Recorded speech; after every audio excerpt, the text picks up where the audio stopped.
Dit is de Lucy Natuur van Lulu Natuur, een luiertje uit hennep, samengesteld met katoen. Ik toon je even het luiertje. De luier is eigenlijk zo samengesteld. Hennep is een zeer goed absorberend materiaal, het is een zeer stevig materiaal. Hier is geen extra inleggertje voorzien, is ook niet nodig bij deze luier. Het leuke aan die luier is, je past de maat aan door het flapje over te slaan. Dat is een soepel dun luiertje, waar je eigenlijk weinig dikte extra gaat zien in een kleinere maat.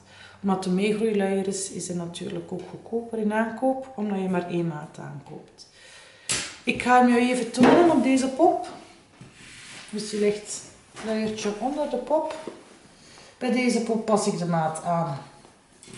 Je trekt hier een beetje aan.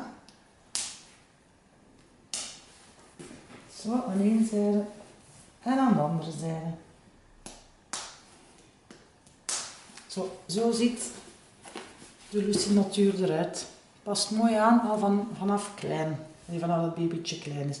Hier doe je dan nog een overbrokje over aan.